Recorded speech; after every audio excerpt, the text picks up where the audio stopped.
ನಮಸ್ಕಾರ ಸ್ನೇಹಿತರೆ, ಕನ್ನಡಿಗ ಚಾನಲ್ ವೈಟಿಗೆ ತಮ್ಮೆಲ್ಲರಿಗೂ ಸ್ವಾಗತ. ನಾನಿವತ್ತು ದಿಲ್ಲಿಯಲ್ಲಿ ನಡೆದಿರ್ತಕ್ಕಂಥ ರಕ್ತ ದೋಕಳಿಯ ವಿಚಾರವಾಗಿ ಸಂಚಿಕೆ ಮುಖಾಂತರ ಕನ್ನಡಿಗ ಚಾನಲ್ ವೈಟಿಯ ಎಲ್ಲ ವೀಕ್ಷಕರಿಗೆ ತಲುಪಿಸಲಿಕ್ಕೆ ದುಗುಡದಿಂದ ಈ ಸಂಚಿಕೆಯನ್ನು ಮಾಡ್ತಾ ಇದ್ದೀನಿ. ನಿಜಕ್ಕೂ ಕೂಡ ಪಾಪಿಗಳು, ಭಯೋತ್ಪಾದಕರಂದ್ರೆ ಪಾಪಿಗಳ ಲೋಕದಲ್ಲಿ ಅವರಿಗೆ ಎಂಥ ಶಿಕ್ಷೆಯನ್ನು ಕೊಟ್ಟರೂ ಕೂಡ ಕಡಿಮೆ ಅನ್ನುವಂಥ ಭಾವನೆ ನನ್ನದು.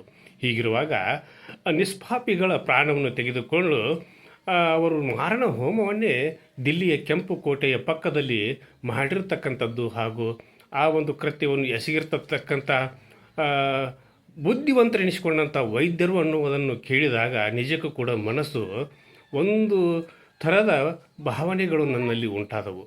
ಹೀಗಿರುವಾಗ ಇವರಿಗೆ ಏನಾಗಿದೆ? ಇವರು ಭಯೋತ್ಪಾದಕರಾಗಬೇಕಾದ್ರೆ ಉನ್ನತ ವ್ಯಾಸಂಗವನ್ನು ಯಾಕೆ ಮಾಡಬೇಕು? ಯಾಕಾಗಬೇಕು? ಡಾಕ್ಟರ್ಗಳಾಗಿ ಇವರು ಜನಸೇವೆಯನ್ನು ಮಾಡುವುದನ್ನು ಬಿಟ್ಟು ಇವರು ಭಯೋತ್ಪಾದಕ ಚಟುವಟಿಕೆಗಳಲ್ಲಿ ತೊಡಗಿಕೊಂಡರೆ ಇವರಿಗೆ ಸಿಗುವುದಾದರೂ ಏನು ಅನ್ನುವಂಥ ಪ್ರಶ್ನೆಗಳು ಕೂಡ ಉದ್ಭವ ಆಗ್ತವೆ.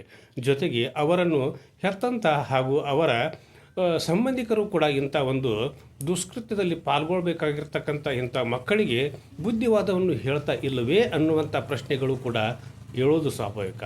ಹೀಗಿರುವಾಗ ತಂದೆ ತಾಯಿಗಳು ಎನಿಸಿಕೊಂಡವರು ಮಕ್ಕಳಿಗೆ ಚಿಕ್ಕಂದಿನಿಂದಲೇ ಒಳ್ಳೆಯ ಸಂಸ್ಕಾರ ಹಾಗೂ ಒಳ್ಳೆಯ ವಿಚಾರಗಳನ್ನು ನೀಡಿದರೆ ಆ ಮಕ್ಕಳು ಮುಂದೆ ತಮ್ಮ ಜೀವಿತದ ಅವಧಿಯವರೆಗೂ ಕೂಡ ದೇಶ ಭಕ್ತರಾಗಿ ಹಾಗೂ ತಂದೆ ತಾಯಿಗಳಿಗೆ ಒಳ್ಳೆಯ ಮಕ್ಕಳಾಗಿ ಸಮಾಜಕ್ಕೆ ಒಳ್ಳೆಯ ಒಂದು ಪ್ರತಿಭೆಗಳಾಗಿ ಗುರುತಿಸಿಕೊಳ್ತಾರೆ ಅನ್ನೋದಕ್ಕೆ ಸಾಕಷ್ಟು ಉದಾಹರಣೆಗಳನ್ನು ನಾವು ನೀಡಬಹುದು. ಹಾಗಿರುವಾಗ ಇದು ಮುಸ್ಲಿಂ ಮೂಲಭೂತವಾದಿಗಳು. ನಿಜಕ್ಕೂ ಕೂಡ ಇವರು ನರ ರಾಕ್ಷಸರು ಅಂತ ಕರೆದರೂ ಇವ್ರಿಗೇನು ತಪ್ಪೇನಿಲ್ಲ. ಹೀಗಿರುವಾಗ ಇವರಿಗೆ ನಿಜಕ್ಕೂ ಕೂಡ ಎಂಥ ಶಿಕ್ಷೆಯನ್ನು ಕೊಡಬೇಕಂತಂದರೆ ಕಬ್ಬಿಣದ ಅದು ಬೇಡ ಬಿಡಿ, ಯಾಕಂದರೆ ಹೇಳಲಿಕ್ಕೂ ನನಗೆ ಒಂದು ಥರ ಮನಸ್ಸು ಪಿಚ್ಚನಿಸ್ತೈತಿ. ಹೀಗಿರುವಾಗ ಇವರು ಸಮಾಜಕ್ಕೆ ಏನು ಸಂದೇಶವನ್ನು ನೀಡ್ತಿದ್ದಾರೆ ಅನ್ನುವಂಥ ಭಾವನೆಗಳು ಕೂಡ ಪ್ರಜ್ಞಾವಂತರಲ್ಲಿ ಮೂಡುವುದು ಸಹಜ.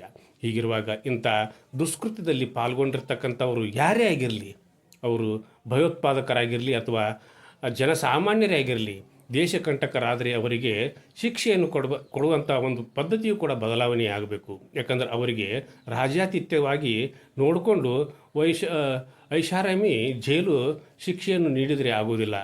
ಅವರನ್ನು ಕೂಡ ಸಾರ್ವಜನಿಕವಾಗಿ ಗುಂಡಿಟ್ಟು ಹಾಗೂ ಅವರಿಗೆ ಚಿತ್ರಹಿಂಸೆ ಕೊಟ್ಟು ಅವರನ್ನು ಸಾಯಿಸಬೇಕು.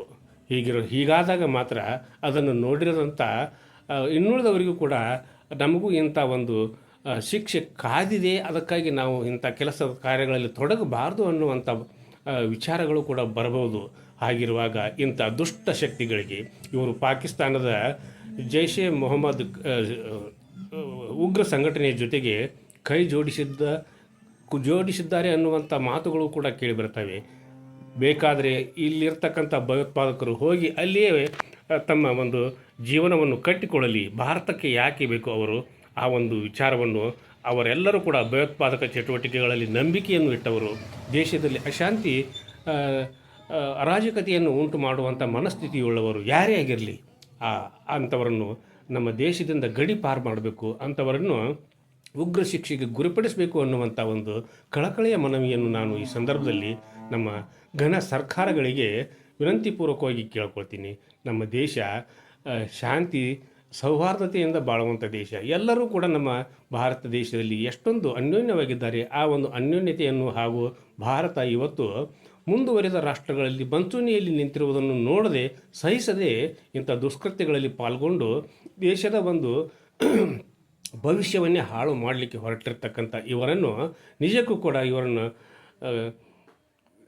ಉಗ್ರವಾಗಿ ಶಿಕ್ಷಿಸಬೇಕು ಅನ್ನುವಂಥ ವಿಚಾರವನ್ನು ಈ ಸಂದರ್ಭದಲ್ಲಿ ನಾನು ಪ್ರಸ್ತಾಪಿಸುತ್ತಾ, ಯಾವತ್ತೂ ಕೂಡ ಇಂಥವರಿಗೆ ನಾವು ಸಪೋರ್ಟ್ ಮಾಡಬಾರ್ದು, ಸಪೋರ್ಟ್ ಮಾಡಿದವರಿಗೂ ಕೂಡ ಈ ಸಂದರ್ಭದಲ್ಲಿ ಶಿಕ್ಷೆ ಕಾದಿದೆ ಅನ್ನುವಂಥ ಒಂದು ಸಂದೇಶವನ್ನು ನೀಡ್ತಾ, ಇಂಥ ದುಷ್ಕೃತ್ಯದಲ್ಲಿ ತೊಡಗಿರ್ತಕ್ಕಂಥವರು ಯಾರೇ ಆಗಿರಲಿ, ಅವರು ವಿದ್ಯಾವಂತರೇ ಆಗಿರಲಿ, ಯಾರೇ ಆಗಿರಲಿ, ಶ್ರೀಮಂತರಾಗಿರಲಿ, ಯಾರೇ ಆಗಿರಲಿ, ಅವರನ್ನು ಉಗ್ರವಾದಂಥ ಮರಣದಂಡನೆಗೆ ಗುರಿಪಡಿಸುವಂಥ ಒಂದು ಕಟ್ಟುನಿಟ್ಟಿನ ಕಾನೂನನ್ನು ದೇಶದಲ್ಲಿ ತರಬೇಕು ಅಂತ ಕೇಳ್ಕೊಳ್ತಾ ಇವತ್ತಿನ ಸಂಚಿಕೆಯನ್ನು ಇಲ್ಲಿಗೆ ಮುಗಿಸುವುದಕ್ಕಿಂತ ಪೂರ್ವದಲ್ಲಿ ಕನ್ನಡಿಗ ಚಾನಲ್ YT ಇದನ್ನು ನೀವು ಫೇಸ್ಬುಕ್ನಲ್ಲೂ ಕೂಡ ನೋಡ್ಬೋದು, ಕನ್ನಡಿಗ ಚಾನಲ್ YTಲಿ ಬರ್ತಿರ್ತಕ್ಕಂಥ ಎಲ್ಲ ಸಂಚಿಕೆಗಳನ್ನು ನೀವು ನೋಡಿ ನಿಮ್ಮ ಅಭಿಪ್ರಾಯವನ್ನು ನನಗೆ ತಿಳಿಸ್ರಿ ಕಮೆಂಟ್ ಮುಖಾಂತರ. ಜೊತೆಗೆ ಸಬ್ಸ್ಕ್ರೈಬ್ ಮಾಡಿರಿ, ಶೇರ್ ಮಾಡಿರಿ, ಈ ಸಂಚಿಕೆಯನ್ನು ಪ್ರತಿಯೊಬ್ಬರಿಗೂ ತಲುಪಿಸ್ರಿ ಅಂತ ಕೇಳ್ಕೊಳ್ತಾ ನಿಮ್ಮೆಲ್ಲರಿಗೂ ಕೂಡ ನಾನು ನನ್ನ ನಮಸ್ಕಾರ.